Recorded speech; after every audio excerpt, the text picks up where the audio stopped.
नमस्कार Kaithal breaking TV देखने वाले सारे दर्शकों राम राम। एक बहुत भयंकर बीमारी है जिसका नाम है कैंसर। फिलहाल तो एक बात फैलाई जा रही है कि इसका कोई इलाज नहीं, मगर नवजोत सिंह सिद्धू उसकी पत्नी की एक वीडियो वायरल हुई थी जिसमें वो दावा कर रहा है कि कैंसर का इलाज है। अपने साथ जितेंद्र गिल जी डॉक्टर साहब, आपने जानेंगे कि कैंसर का इलाज है या फिर या वैसे ही फेक वीडियो है या फिर एक अफवाह फैलाई जा रही है। तो नमस्कार डॉक्टर साहब, पहले तो नमस्कार टीवी आपका स्वागत है। नमस्कार जी, बहुत बहुत धन्यवाद। एक वीडियो बड़ी वायरल हो रही है कि नवजोत सिद्धू की जो पत्नी है वो कैंसर थी, पीड़ित थी, कैंसर था, वो ठीक होने लग रही है या ठीक हो चुकी है, मतलब कि ऐसा दावा हो सकता है कि आपने? देखिए, सबसे पहले तो मैं नवजोत सिंह सिद्धू जी को धन्यवाद करूंगा कि कम से कम उनकी वाइफ डॉक्टर है, वो एमडी मेडिसिन है, और उन्होंने ये एक्सेप्ट किया कि जब वो कीमोथेरेपी, रेडियोथेरेपी, सर्जरी, हर प्रकार की ट्रीटमेंट से हताश हो गए थे, तो और जब यूएसए तक के डॉक्टरों ने उसको जवाब दे दिया था, उन्होंने हर जगह कोशिश की थी, क्योंकि वो एक बहुत बड़े व्यक्ति हैं, उनकी बहुत अच्छी पहुंच है।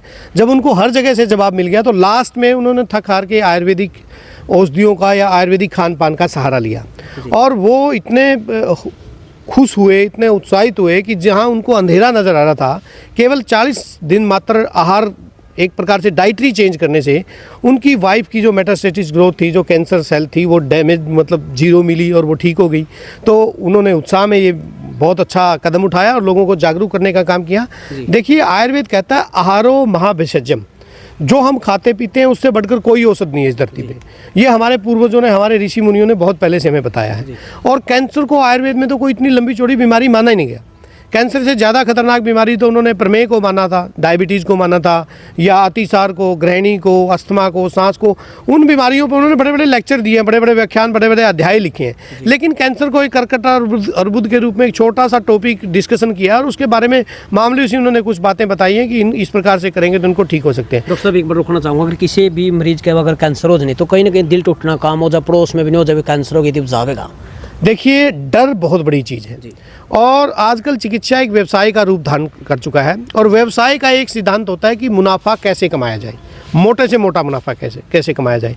और इसमें बहुत बड़ा नेक्सस है, बहुत बड़ी बड़ी कंपनियां हैं, बहुत बड़ी बड़ी इंडस्ट्रीज़ हैं, जो इंडिया की बात नहीं कर रहा मैं, जो बाहर से चलती हैं, और उनका बहुत बड़ा मार्केट उनको मिलता है इंडिया में, कैंसर का मार्केट। और लालच एक इतनी बुरी चीज़ है कि उसमें लोगों को मिसगाइड करने से भी लोग पीछे नहीं हटते। मैं ये नहीं कहता कि एलोपैथिक चिकित्सा बुरी है या उसका ट्रीटमेंट नहीं कराना चाहिए, मैं बिल्कुल इस चीज़ का प्रबल पक्षधर हूँ। अगर कीमोथेरेपी, रेडियोथेरेपी या सर्जरी से किसी भी बीमारी का या कैंसर का इलाज होता तो कराइए, मोस्ट वेलकम, करवाना चाहिए। लेकिन जब इन चीज़ों से भी वो काबू नहीं आ रहा, या उसके लास्ट स्टेज पे जब आप बिल्कुल चारों तरफ अंधेरा आता, तब आयुर्वेद की तरफ आते हैं।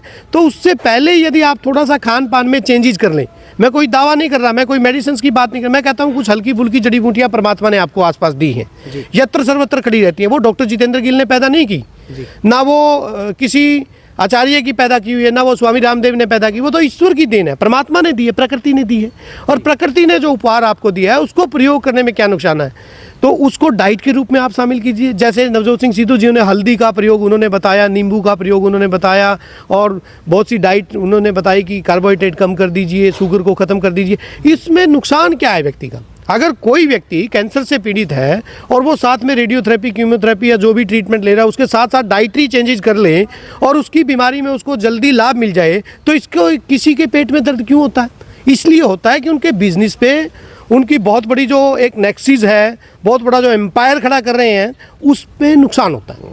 अब मैं कहता हूँ, अगर रेडियोथेरेपी, कीमोथेरेपी से आपका पेशेंट ठीक होता है, कराइए बिल्कुल, लेकिन मेरी एक रिक्वेस्ट है कि आप डाइट में हल्दी को ऐड कर लीजिए। और ये पेड़ खड़ा है कांचनार का, यहाँ दुनिया जान का पेड़ मिल जाएगा आपको, ये गुलाबी गुलाबी फूल आए हैं, इसको कचनार का पेड़ बोलते हैं। इसमें एंटी इन्फ्लेमेटरी, एंटी ट्यूमर गुण होते हैं, ज़बरदस्त मेडिसिनल पर्पज़ है। और कचनार का पेड़ किसी भी प्रकार का सिस्ट हो, लाइपोमा हो, या कैंसर सेल की ग्रोथ हो रही है, उसको रोकने का काम करता है। और इसके ये पिंक कलर के फूल, इसकी सब्जी भी बनाई जाती है, इसको कच्चा भी खा सकते हैं, खाने में बड़े टेस्टी है। इसकी छाल का काढ़ा भी पी सकते हैं, इसके पत्तों का रस भी निकाल के पी सकते हैं। तो ये अगर हम कर लेंगे, ये कचनार के पेड़ अपने यहाँ यत्र सर्वत्र हर कहीं मिल जाएंगे आपको। और बड़ा दुर्भाग्य है कि इतनी बहुमूल्य औषधि के ये फूल ज़मीन पे गिर जाते हैं, डिस्ट्रॉय हो जाते हैं, लोग इसका कोई यूज़ नहीं करते। अगर लोगों को ये पता लग जाए कि आपके लिए ये लाभकारी है, इसका कोई नुकसान नहीं, तो इसको सब्जी के रूप में या वैसे खाने के रूप में, या इसके पत्तों का काढ़ा बनाने के, ना केवल कैंसर बल्कि और अन्य बहुत सी बीमारियों में बहुत लाभकारी है। मैं ये नहीं कहता कि ये एकदम से ठीक कर देगा, लेकिन it have a beneficial effect. और बहुत सी इसकी साइंटिफिक रिसर्च है कांचनार की, और ये मिल जाता है। तो इसका प्रयोग करने में नुकसान क्या है? देश की संपदा है, प्रकृति ने उत्पन्न की है, देश के लोगों ने यूज करनी है। हिंग लगे ना फटकड़ी रंग चोखा है, ना किसी का खर्चा, ना किसी को टैक्स देना, ना कहीं कमीशन जाना, ना कहीं नेक्सिस में शामिल होना। परमात्मा ने कचनार का पेड़ पैदा किया, उसका प्रयोग कर एक बार दिखाया तो जरूर, पेड़ जरूर दिखा दे एक बार यूँ। सर दो क्या, लाख जी। सर क्या ये जो आपने जिन पेड़ों के नाम लिए हैं, जिन औषधियों के नाम लिए हैं, क्या सर ये पंसारी से मिल सकती हैं क्या? डेफिनेटली। देखिए पंसारी से तो मिल ही जाते हैं, लेकिन पंसारी देगा आपको 6 महीने पुराना, 1 साल पुराना। आप ताज़ा ईश्वर ने दे रखे, सिर्फ आइडेंटिफिकेशन की तो ज़रूरत है, आपको पहचान होनी चाहिए। आप पंसारी पे तो आप तब वही फिर वो व्यापारीकरण का काम आ जाएगा, वहाँ फिर वो अपना बिजनेस करेगा। जहाँ व्यापार आ गया, जहाँ बिजनेस आ गया, वहाँ मुनाफाखोरी आ गई, वहाँ मिसगाइडिंग आएगी। जी सर। लोग अपने मुनाफे के लिए मिसगाइड करेंगे आपको। जी। तो आप उस चीज़ को वो नौबती क्यों आने दें? परमात्मा ने इधर उधर बहुत खड़े कर रखे हैं, बस सिर्फ आपको पहचान होनी चाहिए। और उस पहचान कराने के लिए हमने अपने नागरिक हॉस्पिटल में यहाँ बहुत सी जड़ी बूटियों का पौधारोपण किया हुआ है। 2016 में परम पूजनीय स्वामी रामदेव जी यहाँ आए थे, और समय समय पे हम वन विभाग से मिलके, जिला प्रशासन से मिलके ऐसे मेडिसिनल प्लांट लगवाते रहते हैं, ताकि लोग उनकी आइडेंटिफिकेशन करें, उनका यूज सीखें और अपने आप को निरोगी रखें। अब बीपी की, हार्ट अटैक की, कोलेस्ट्रॉल बढ़ने की कॉमन प्रॉब्लम है। अर्जुन का पेड़ यहाँ यत्र सर्वत्र लगा हुआ है, हमारे वन विभाग ने पीडब्ल्यूडी की सड़कों पे बहुत लगाया हुआ है। तो अर्जुन की छाल यूज करने से यदि आपका बीपी कंट्रोल होता है, कोलेस्ट्रॉल कम होता है, या आपकी ब्लॉकेज खुलने के चांसेस बढ़ जाते हैं, तो इसमें नुकसान क्या है? लेकिन एक बात का ध्यान रखना है कि सारी चीज़ें सबको शूट नहीं करती। आयुर्वेद बड़ी बड़ी डीप साइंस है, आयुर्वेद बड़ी साइंटिफिक तरीके से बातें करती है। आयुर्वेद कहता है कि सर्वभूता नाम पंचभूति का नाम, सारा ही ब्रह्मांड 5 महाभूतों से बना हुआ है। ये 5 उंगली उन्हीं को डिनोट करती है, और उसमें आगे वात पित्त कफ 3 दोष हैं, दोषों के हिसाब से ट्रीटमेंट चलती है। आयुर्वेद अंधा नहीं है, एलोपैथी की तरह ब्लाइंड नहीं चलता कि कोई भी आदमी आएगा उसको वही समझ के देना है। आयुर्वेद कहता है व्यक्ति की कॉन्स्टिट्यूशन देखनी है, ये वात प्रवृत्ति का है या पित्त प्रवृत्ति का है या कफ प्रवृत्ति का है, इसकी लाइन ऑफ ट्रीटमेंट अलग रहेगी। तो कहीं ना कहीं 500 रुपए की पर्ची कटाएगा, डॉक्टर बाबा सलाह लेगा, मगर फ्री में जितेंद्र गिल ने यह सलाह दिया। अच्छा डॉक्टर साहब, एक बात जानना चाहूँगा, ये पेड़ मतलब कि हर एक जगह भी उगाया जा इसका, जैसे गर्म में या कहीं पर, या कोई इसके ये ऐसे पेड़ हैं जो कहीं भी पैदा हो सकते हैं, बहुत आसानी से इनको उगाया जा सकता है। ये थोड़े बड़े पेड़ हैं, उनको गमलों में तो आप उगा नहीं सकते, लेकिन आप किसी भी सार्वजनिक जगह पे, आपके पास स्कूल है, स्कूल में लगा सकते हो, मंदिर में लगा सकते हो, पंचायती ज़मीन पे लगा सकते हो, कहीं भी धर्मशाला में लगा सकते हो, जहाँ आपको जगह मिले वहाँ आप लगा सकते हैं। और ये मज़े की बात यह है कि ये डाइटरी सप्लीमेंट है। इसके फूलों के इतने अच्छे पकोड़े बनते हैं, अगर किसी ने गचनार के फूल के पकोड़े, बहुत से साउथ में लोग खाते हैं, खाए होंगे तो वो उसकी टेस्ट को भूल नहीं सकता। आप पालक के पकोड़ों को भूल जाएंगे, और इसकी सब्जी भी इतनी ही टेस्टी बनती है। लेकिन दुर्भाग्य से आइडेंटिफिकेशन ना होने की वजह से, जागरूकता का अभाव होने की वजह से हम लोग इसको यूज़ नहीं करते। डॉक्टर साहब, इसका बीज की बात करें तो कहाँ पर मिलता, अवेलेबल होगा? ये मैं इसके लिए साधुवाद देना चाहूँगा हमारे जिला प्रशासन को, और विशेष रूप से हमारे वन विभाग को।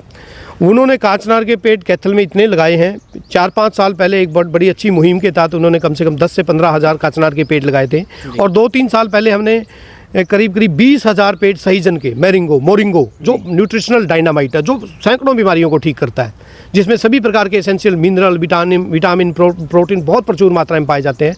तो ये इस प्रकार के पेड़ हम समय समय पे लगवाते रहते हैं, और सरकारें बड़ी जागरूक है, सरकारों का प्रयास रहता है, लेकिन लोगों में थोड़ी सी जागरूकता की कमी है।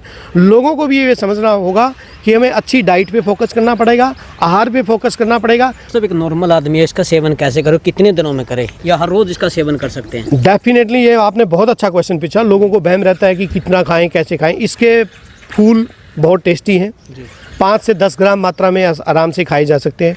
अगर थोड़े बहुत ज़्यादा भी खा लेंगे तो इसका कोई लंबा चौड़ा साइड इफेक्ट आने वाला नहीं। इसकी छाल है, इसकी छाल को आप उबाल के पी सकते हैं, इसकी छाल का पाउडर बना के ले सकते हैं, इसके पत्तों का काढ़ा बना के ले सकते हैं। ये केवल मतलब एंटी ट्यूमरिक गुण ही नहीं, एंटी इन्फ्लेमेटरी गुण भी है, एंटीऑक्सीडेंट इसमें प्रचुर मात्रा में पाया जाता है। किसी को बहुत लंबा जवर रहता है, या बच्चेदानी में किसी को सिस्ट है, रिसोली है, उनमें भी इसका लाभ रहता है। ये डिजोल्व करने में मदद करता है। आयुर्वेदिक में कोई दवाई भी आती है इसकी? यहाँ कांचनार गूगल के नाम से एक बड़ी अच्छी इजीली आयुर्वेदिक मेडिसिन है, जो किसी भी प्रकार की लाइपोमा, सिस्ट या कैंसर या किसी भी प्रकार का फाइब्रोइड यूट्रस हो, उसमें देते हैं हम कांचनार गूगल। ये सबसे पहले तो इस पेड़ की आइडेंटिफिकेशन मैं कराऊंगा। कांचनार का पेड़ है जी, इसकी सबसे बड़ी आइडेंटिफिकेशन इसके पत्तों से होती है। इसके पत्ते सेब की तरह, आकार की तरह होते हैं। देखिए इसके पत्ते ऐसे मिलेंगे आपको, और ये इसी सीजन में, अभी आप देखिए नवंबर से लेकर दिसंबर तक इसमें फूल आते हैं, पिंक कलर के फूल आते हैं। अभी आप यहाँ नीचे गिरे हुए मिलेंगे पिंक फूल। हाँ, ये गुलाबी फूल आते हैं इस पे, बड़ी ये थोड़ी इनकी पोंखड़ियाँ टूटी हुई, ये इस प्रकार के गुलाबी कलर के इस पे फूल आते हैं, और ये इसके पत्ते रहते हैं। और इसकी छाल, पत्ते, जड़, फूल सब कुछ प्रयोग होता है। तो इसका प्रयोग आप कर सकते हैं किसी भी प्रकार से, आपके लिए बहुत लाभकारी रहेगा। और मेरी प्रार्थना रहेगी, अगर आपको आइडेंटिफिकेशन में कोई प्रॉब्लम आती है, कोई दिक्कत आती है, तो आप नागरिक हॉस्पिटल में आ जाइए, हम आपको पहचान करा देंगे इसकी। या आप चाहते हैं तो इधर हमारे सेक्टर 19-20 के बीच में बहुत लगे हैं, वन विभाग ने बहुत पेड़ लगाए हैं कचनार के। सन सिटी में भी आपको मिल जाएगा, लगभग हर जगह ये पेड़ हमारे यहाँ मिल जाएगा, आपको सड़कों पे भी मिल जाएगा। तो इधर जींद बाईपास की तरफ जाएंगे, वहाँ भी काफ़ी पेड़ खड़े हैं। तो इसका प्रयोग हमें सीखना पड़ेगा। और केवल एक बीमारी को मत लेके चलिए, इसकी और भी बहुत सी अन्य बीमारियों में भी इसका बहुत लाभ मिलता है जी। ये मैं नहीं कहता, ये शास्त्र कहते हैं। और इस पेड़ को मैंने नहीं बनाया, ये मेरी देन नहीं है, ईश्वर की, प्रकृति की, खुदा की, परमात्मा की, उसकी देन जी। तो डॉक्टर जितेंद्र गिल ने बताया कि इसमें देखो, डॉक्टर जितेंद्र गिल का कोई भी फायदा नहीं है। ऐसे नहीं है कि भाई कोई फायदा है बताने का, मगर अगर आप अंग्रेजी दवाई लेने जाओगे तो पल में ठीक कर देगी। ऐसे नहीं कि रोग को काटेगी, रोग को नहीं काटेगी वो, मगर आयुर्वेदिक कहने का डॉक्टर साहब रोग को काटने का काम करती है। देखिए, रोग को अगर समूल नाश करना चाहते हैं, जड़ से किसी भी प्रकार की बीमारी से आप छुटकारा चाहना चाहते हैं, तो आपको आयुर्वेद की शरण में खान पान पे ध्यान देना ही देना पड़ेगा। डाइटरी हैबिट आपको चेंज करनी पड़ेंगी।